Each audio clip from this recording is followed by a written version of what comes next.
Всем привет, у микрофона, как всегда, Евгений Матусов, вы на канале Постметро. Сегодня вторая часть рассказа о метро Торонто, где мы посмотрим и на строительство новых линий, и на ремонтные работы на старых, а также побываем на короткой линии метро тяжелого и на линии метро легкого, которая вот-вот прекратит свое существование. Именно туда мы сейчас приезжаем по зеленой линии на самую ее восточную станцию Кеннеди.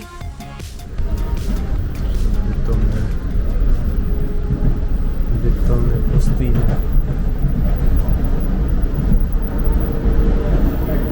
Кажется, мы уходим под землю.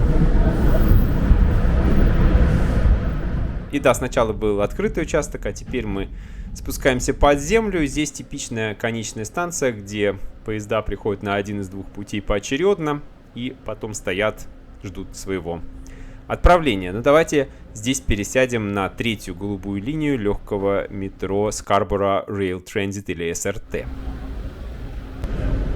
станцию строили в 1979 году.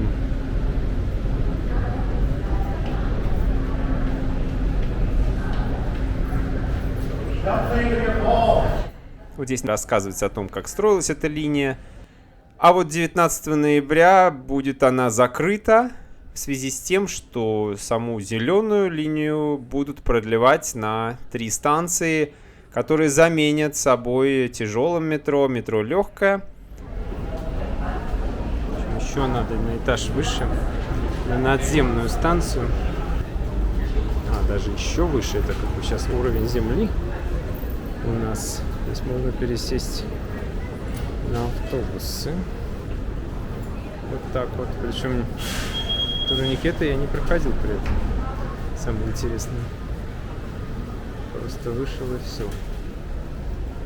Голуби пролетели.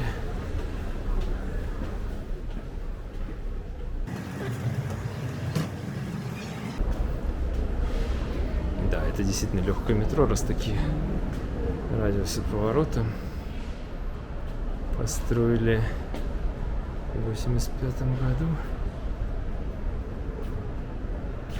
Вот такой радиус поворота. Нехило, да? Хотят настоящее тяжелое метро сделать. И вот здесь в пределах станции вот такая стрелка. И там просто тупик, а оборот в тупике. Это только в 80-х могли такой придумать. И вид такой же, соответственно, темный все. Чуть коричневый, серый, черное, темное.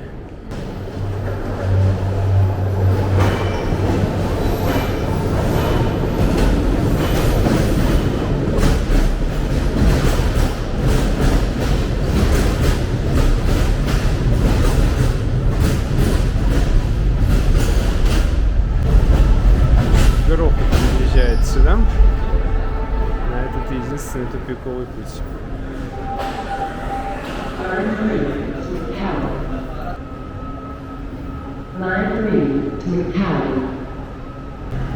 Вагончики более узенькие.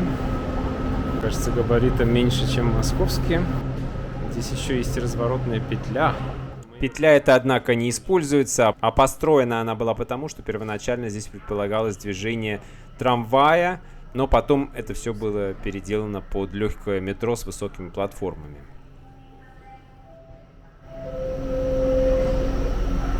Интересно, что здесь кабинка машиниста где-то здесь сбоку. А здесь в самом торце поезда просто окошко, которое можно снимать. Как будто это машинист.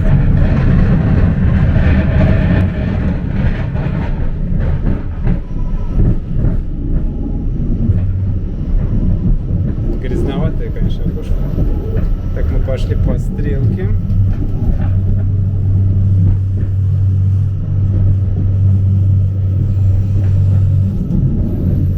Так, и тут еще, я так понял, какой-то поезд ходит. Вон там вот станция поезда. Естественно, без электрификации, как везде в Канаде.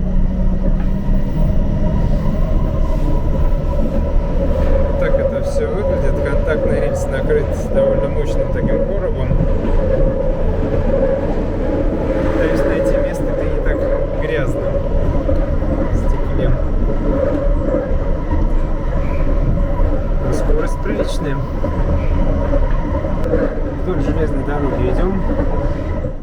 Интересно, что здесь не только скорость очень высокая, но и перегоны очень длинные. На легкое метро в Москве это никак не похоже. Так, вот еще поезд. Прибыли на станцию с боковыми платформами.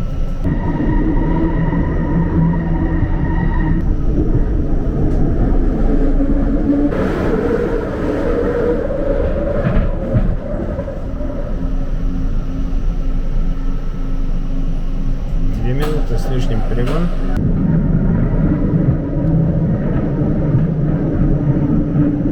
Станции абсолютно все одинаковые.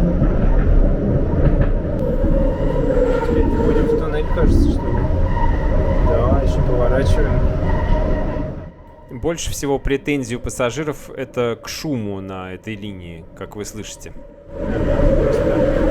Просто такой.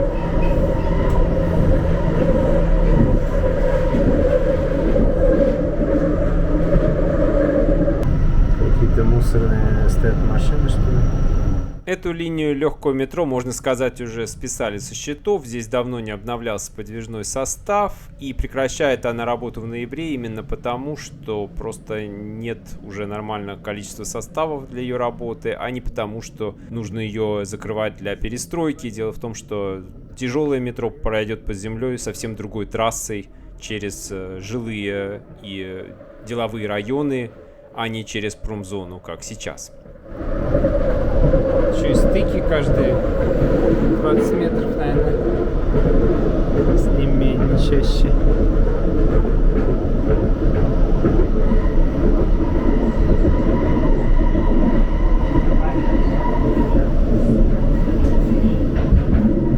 Конечная, что ли?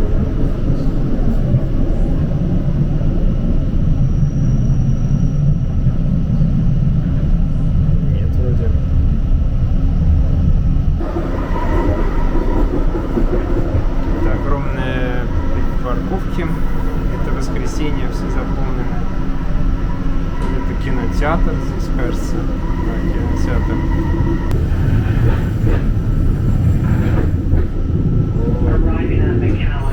Стрелка. Выползаем.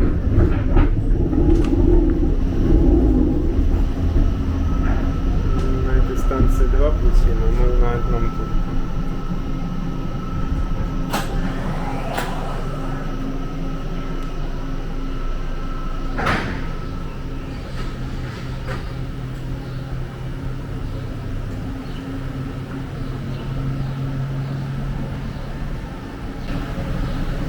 Типичный пейзаж Торонто, вот небоскребы такие.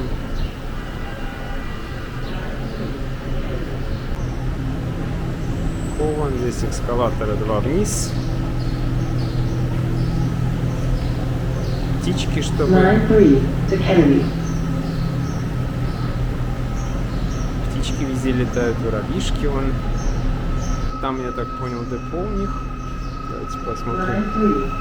С вагоном. Вагон здесь поуже, но по высоте он меньше, чем московский, но по габаритам, по ширине вот, почти одинаковые. Вот так, если посмотреть расстояние здесь. Ну что ж, можно сказать, это уже исторические кадры. Скоро совсем здесь перестанут ходить поезда. Легкая линия метро Торонто прекратит существование. А мы с вами переходим на желтую линию, где в выходные проходили ремонтные работы, и участок линии был закрыт, и приходилось пользоваться компенсационными автобусами, на которые скопилась довольно-таки большая очередь, и вот девушка даже не смогла ее обойти, чтобы попасть быстрее в этот автобус. И вот я вышел из этого автобуса и посмотрел, как же проходит как раз работа на открытом участке рядом с депо. И здесь вот как раз меняли стрелки, какие-то проводились на них ремонтные работы. Интересно, что депо здесь находится прям в достаточно плотной застройке, как деловой, так и жилой, как вы сейчас увидите. И пути, два главных пути проходят здесь прямо вдоль депо. И, естественно, съезды-заезды в депо также осуществляются здесь на поверхности, а не под землей, что немножечко экономит на строительстве каких-то соединительных веток под землей. И такая ситуация не только в этом, но и в другом еще большем депо, которое мы сегодня тоже с вами увидим.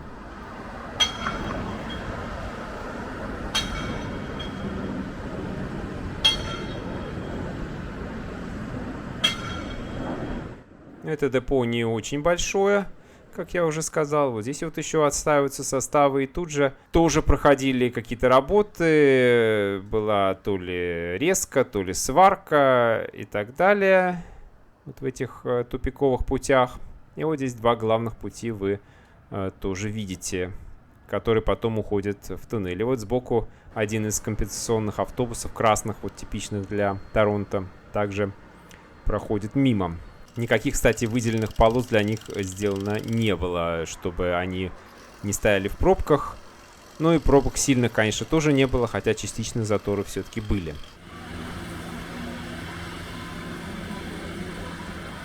Вот смотрите, как близко к тупиковым путям, к депо живут люди. Вот здесь вот выходят на эти балконы, и оттуда открывается очень хороший вид для метрофанатов. Здесь работала машина-пылесос, всасывает щебень, я так понял, она. Ну а мы с вами сейчас перемещаемся на место другой стройки, где строится линия легкого метро или скоростного трамвая, который частично пройдет под землей, а частично на земле, но по выделенной линии. И здесь вот таким методом вырезать и накрыть, cut and cover, все было построено, уже частично все там есть под землей, а здесь пока накрыто временными вот такими плитами интересными, вот как вы видите здесь.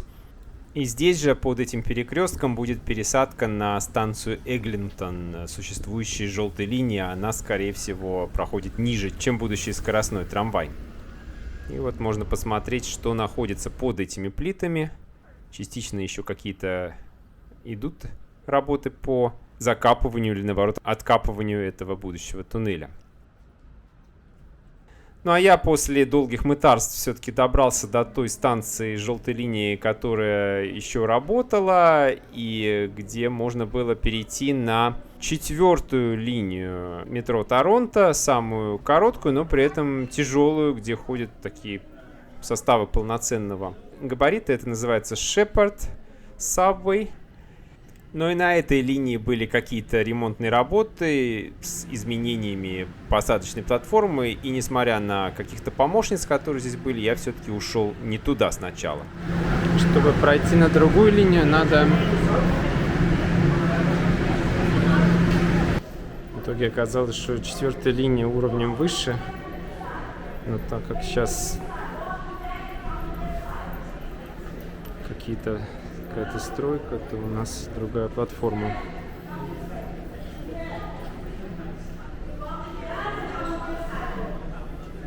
Почему-то здесь центральная платформа не используется, используются боковые. Как станция полупризрак. И под нами перпендикулярно как раз находится станция, которая ведет в центр Торонто. Народ пытается попасть не на ту платформу. Здесь полноценное большое метро, не легкое. Sheppard Line была открыта в 2000 году и в последний год перед ковидом перевозила 50 тысяч пассажиров в сутки. Сравните это с 800 тысячами на первой линии и 500 на второй.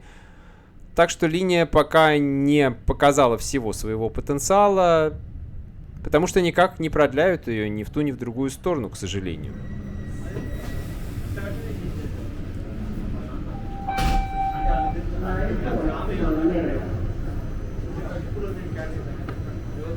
Please stand clear of the doors. Дизайн станции здесь достаточно типичный для начала 2000-х годов. Много металла, голого бетона. Что-то такое можно увидеть на новых станциях Лондона и частично в Москве тоже. Пока здесь ходят составы с интервалом только 5,5 минут в час пик, что даже для Торонто слишком редко.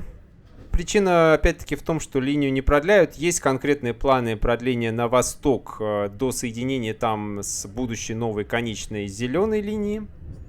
Но почему-то нет планов продления на запад до соединения со второй ветвью желтой линии, а это было бы очень даже кстати, это бы повысило бы связанность сети, создало много альтернативных хороших маршрутов на севере города, чтобы не надо было ради этого заезжать в центр, или не надо было бы стоять в пробках где-то на автобусах, хотя, конечно, автобусов здесь ходит много, и они пользуются большой популярностью.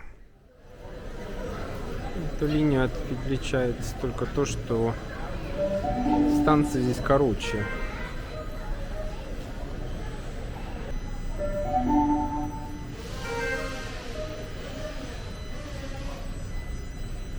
There is no subway service on the portion of Line 1 between Shepherd Gun and Salem stations due to track work.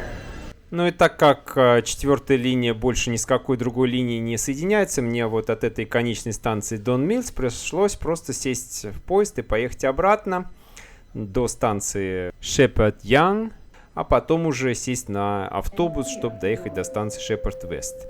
И именно вот эти 4 километра никак не достроят, несмотря на то, что там даже уже частично задел оставлен под такое строительство. И конкретных планов, как я уже сказал, нет. Это мне даже напоминает центральный участок Калининско-Солнцевской линии в Москве. Такая же тягомотина с ним. Ну а теперь давайте посмотрим на ТПУ на Шепард Вест. Вот так выглядит под крышей пересадка «Сухие ноги» между автобусом и метрополитеном. Здесь все закрыто. Давайте войдем и посмотрим. Здесь вот видно, что посовременнее уже все. Можно ждать в тепле автобус прямо здесь за стеклом. Если зимой, например. Там вот лифты в конце торца.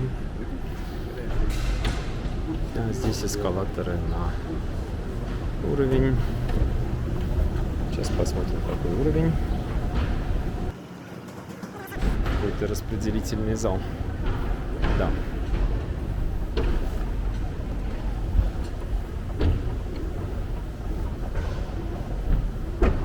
Причем довольно длинный. И вот здесь проход в метро. Причем турникетов при пересадке с автобуса вообще нету, а только если просто входишь с улицы. Это очень интересно.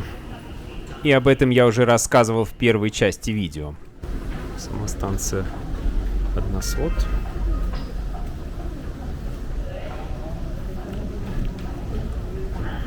Слава богу, сегодня все поезда здесь ходят. Очень интересно. Имеет такие вот окна на улицу. Тут написано, что раньше станция называлась Даунсвью, сейчас называется Шепард Вест.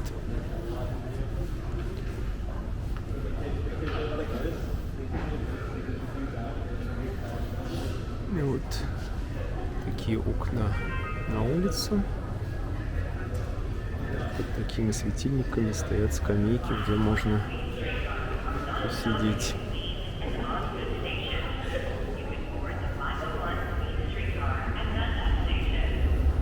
Чем-то это напоминает метро Вашингтона немножко. Вот такой голый бетон. Вот опять поезд с желтой линии. Здесь еще один выход вот через такую лестницу по станции. В целом очень интересный дизайн. Мы с вами поедем дальше.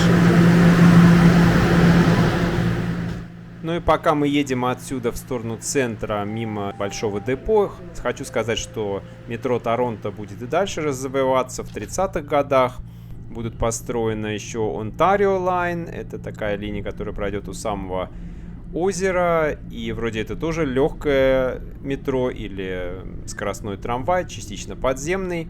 И эта линия возьмет себе номер 3 от той линии легкого метро, которая закроется в ноябре 23-го. Называется Wilson Yard. Депо Уилсон.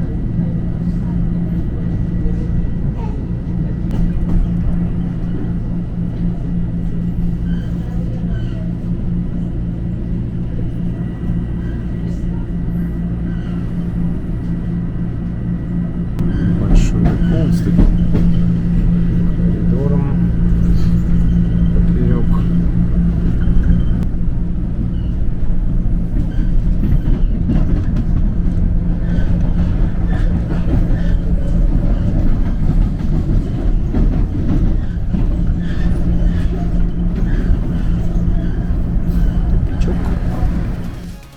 На этом о метро Торонто у меня все. Пишите в комментариях, что вам понравилось, что вы поняли или хотите каких-то еще объяснений. Ставьте лайки, подписывайтесь на канал обязательно и до встречи в эфире.